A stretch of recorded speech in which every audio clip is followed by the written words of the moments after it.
Meron tayong payo para sa mga seniors, kahit age 40 and above, di ba? May tulong to.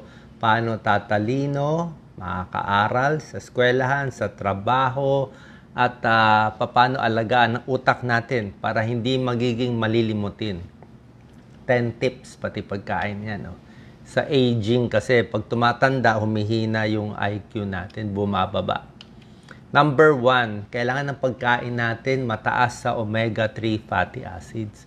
Tignan nyo to, ito talaga yung maganda. Mataas sa fish oil, yan ang nagpapabuka ng mga ugat natin. Good for the arteries, pampababa ng blood pressure konti, pampababa ng bad cholesterol, tuna, sardine, salmon, bangus, okay? Healthy nuts, walnut, kasoy. Ito ay mga magagandang gulay kasama din dyan, okay? Omega-3 fatty acids. Pwede rin mga fish oil supplement. 10 tips. Number 2, dapat healthy talaga yung diet natin, di ba? Alam niyo naman yung mga healthy diet, yung broccoli, strawberry, spinach, garlic, matataas sa antioxidants, sari-saring fruits and vegetables. So, saging, lemon, orange, yan, Ito po yung mga pagkain para sa utak. Di ba sabi nga, mani, pampatalino, pwede. Gusto mo konting kape, pwede naman ng kape. Kaya lang minsan sa senior, baka mag-palpitate. Kung meron kayong palpitation, skip beats, iwas sa kape. Dark chocolate, pwede naman. Pero ganito lang kalaki. Isang araw, 30 ounces lang. Mga 2 piraso nito, yan. 2 ganyang bar, tama na. Whole day na yan. Kasi kung masyadong maraming matatamis, pwede tumaas ang blood sugar. Avocado, maganda yan. Healthy fats. Coconut oil, olive oil, whole grains, onions, tsaka yung mga herbs maganda. Turmeric, maganda rin po. Yan ang mga brain foods natin. So, ito yung mga pagkaing mabuti sa utak, kamatis, broccoli, nuts, oily fish. Ito yung mga pagkaing iiwasan, lalo na pag tumatanda, di ba? Kung bata ka pa siguro, 20 years old, pwede ka pa kumain nito. Kaya lang, mabilis tumaas ang cholesterol nyo. Pero pag may edad na, iwas na tayo. Paminsan-minsan na lang yung mga fast foods, fatty foods, salty foods, french fries, prito, alak. Bawal na yung alak, baka maaksidente tayo. Lalo na pag senior na, sigarilyo. Kahit yung mga zero calorie po, soft drinks na zero calorie, hindi rin po ganun ka-healthy. Pinakamaganda, tubig na lang or lemon water. Kasi kahit zero calorie siya, matamis pa rin siya. Yung utak natin, masasanay sa matamis kahit walang calories. Kaya pag hindi ka uminom ng zero-calorie soft drinks, maghahanap ka ng ibang matamis. Maghahanap ka ng ice cream, chocolate, donut. Kasi nasanay yung utak mo sa matamis Tsaka yung dark-colored soft drinks, may phosphorus, hindi maganda sa kidneys. Pwede rin makasira sa kidneys. Yan. Healthy foods for the brain, nakita nyo po yan. Number 3 tip, kailangan i-train yung utak. May kasabihan, use it or lose it. Dapat papaganahin mo yung utak mo.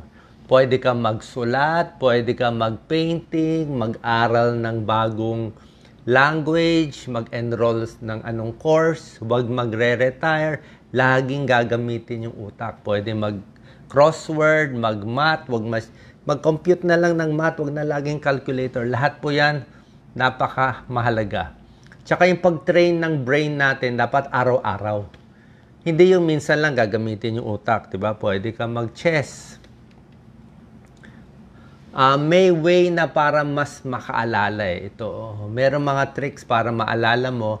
Ito, dapat get in touch with your emotion, engage all senses. Parang, kung meron tayong mini-memorize o inaaral, dapat buong utak natin ginagamit natin. Kasi nga minsan, lalo na sa may edad, baka meron ng mga small stroke. Diba? Kaya medyo humihina na yung utak natin. Walking 30 minutes a day, very important. Lakad araw-araw. Kung kaya 5,000 steps, 7,000, pwede na 7,000 steps, mahirap ang 10,000 steps. Maglakad araw-araw. Napakaganda yan para sa utak natin. Brain circulation, heart circulation, maganda sa legs, sa varicose. Gaganda rin yung blood supply sa hippocampus. Good for memory and learning. Nakita nila yung mga senior na healthy ang diet, walang sigarilyo, walang alak, nag-exercise, mas sharp ang memory, mas hindi nagkaka-Alzheimer's, Parkinson, at panghihina sa utak at hindi rin na-stroke. 8 glasses of water pag senior. Okay? Mga 8 okay na yan. Wag naman yung 16 glasses, baka sobra na eh. Pag senior kasi ayaw din natin yung sobra daming tubig, minsan baka hindi kaya ng puso yung biglang ganun kadami. Pero 8 glasses kaya yan sa normal, healthy senior. Green tea may tulong din.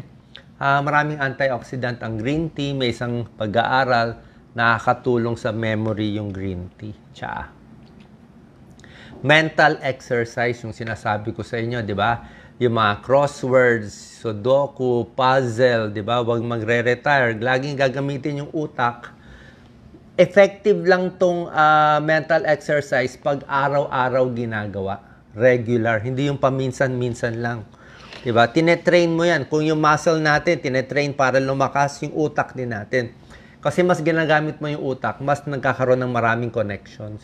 Parang yung utak ni Albert Einstein. Nakita nila yung sa utak. Talagang maraming connections. Baga sa malaki yung surface area.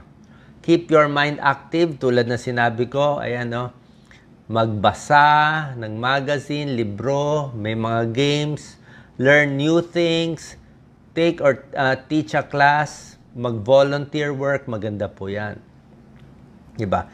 Alam mo, ito rin turo ng mga neurologists. Minsan pag nagtutoothbrush ka, subukan mo kaliwang kamay.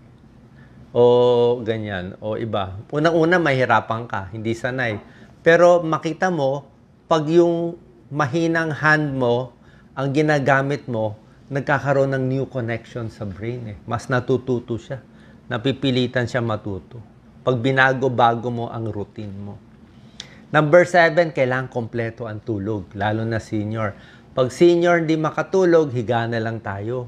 6 hours lang tulog, di higa mo na lang 2 hours. Kasi ayon sa pag-aaral, pag nakapahinga ang katawan, pag nakatulog, mas maganda sa memory. Okay? 40% better. Pag kulang sa tulog, ay hindi na makaisip.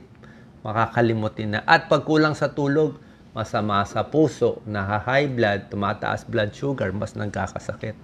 At mas kakain ng hindi healthy pag kulang sa tulog. Enough sleep, very important. Okay? Ayan, pag nag-aaral, dapat focus sa pag-aaral. Ito po, very important. Lalo na sa senior. Kailangan lagi silang may kausap. Okay? Social connection, kahit sino na lang kausapin.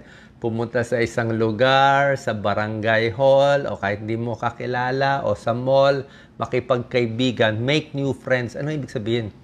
May pag-aaral sa Harvard School of Public Health, yung taong pinakamaraming kaibigan, mas matalas ang memory.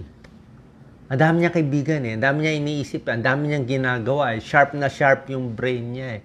Malawak yung alam niya, hindi pa ulit-ulit, papasok sa trabaho, tapos na magsasawa yung utak. Kaya nga, make new friends. Pumunta ka sa linya na hindi mo linya, doon ka matututo.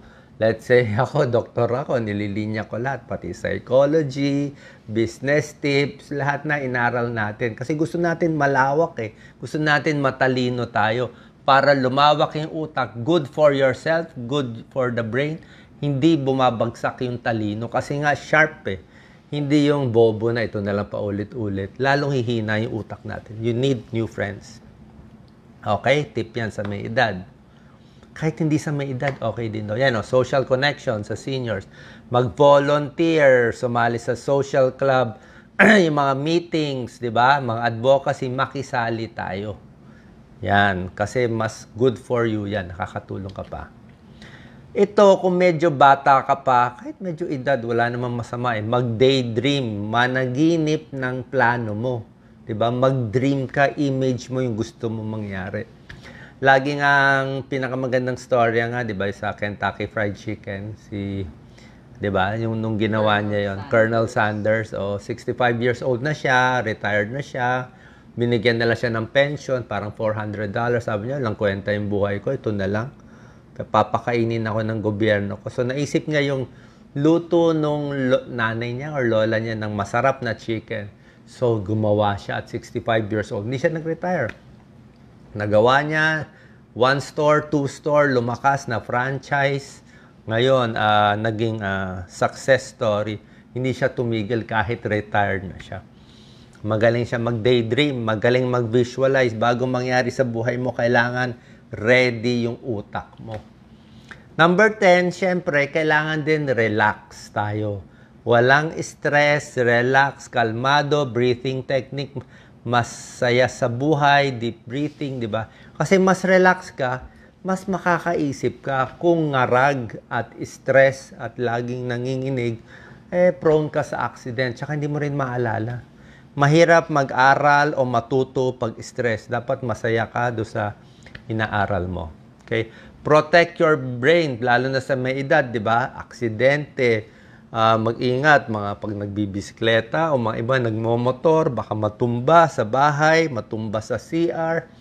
Ang banyo, dapat may mat na rubber, may maraming hawakan.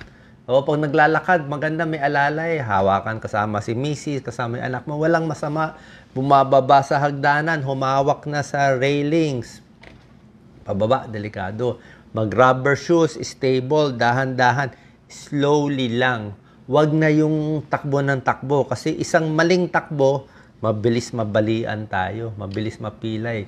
Pag ang bata napilay, 2 araw magaling na. Pag senior napilay, 1 buwan di pa rin magaling, di ba?